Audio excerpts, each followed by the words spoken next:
ఓ, చెప్పండి. ఆ, ఏంది గోషామాల్ కోల్యాగా ఒకటి లెంకలు కొడుతుంది. బీజేపీకి రైటర్ కాదు ఫైటర్ కావాలి అనే దానికి వస్తుంది. ఏంది ఈ భాగవతము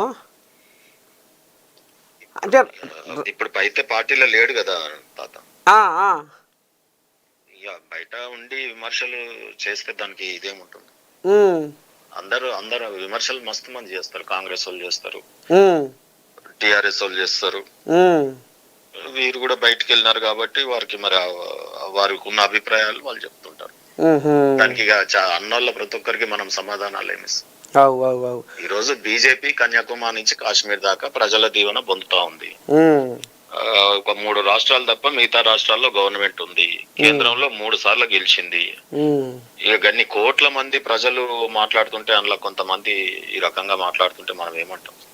మరి ఇప్పుడు ఈ కోళ్ళ మొత్తం పూర్తి కడవ జరిగినట్టేనా ఇక మళ్ళీ ఏమన్నా ఆసన కొడుతుందా ఏమన్నా వచ్చే ఆసన? ఇప్పుడు మీరే అంటున్నారు కొల్లాగాని.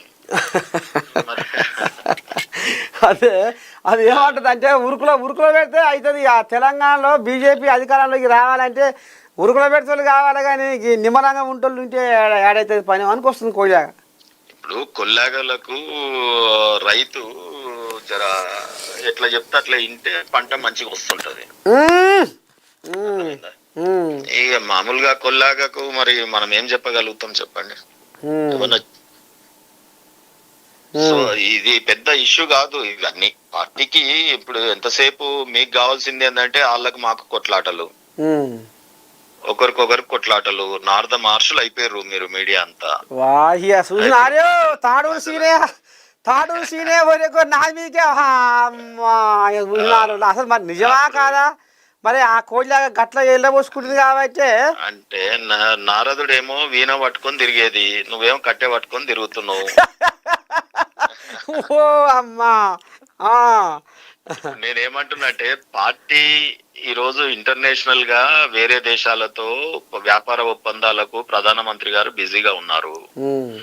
ఇక్కడ ఉన్నటువంటి మా ఎంపీలందరూ ఎవరి పని మీద వాళ్ళు ఉన్నారు. నిన్ననే కరీంనగర్ లో బండి సంజయ్ గారు చాలా చక్కగా 25 కోట్ల రూపాయలు కేంద్రంతో తీసుకొచ్చి ఇక్కడ రాష్ట్ర ప్రభుత్వం చేయాల్సిన హాస్పిటల్స్ అభివృద్ధి, వైద్యం ఇబ్బంది పడతా ఉంటే కరీంనగర్ దవాఖాన్లా ఇప్పటి వరకు పెట్టలే 25 కోట్లు తీసుకొచ్చి బండి సంజయ్ గారు అక్కడ డెవలప్ చేస్తా ఉన్నారు. తన పర్సనల్ గా సంక్షేమ కార్యక్రమాలు, సైకిళ్ల పంపిణీ, బీద విద్యార్థులకు పాపం ఒక స్కూలుకు పోనికి ఒక వాహనాలను లేనటువంటి పరిస్థితిలో సైకిళ్లను ప్రొవైడ్ చేస్తా ఉన్నారు.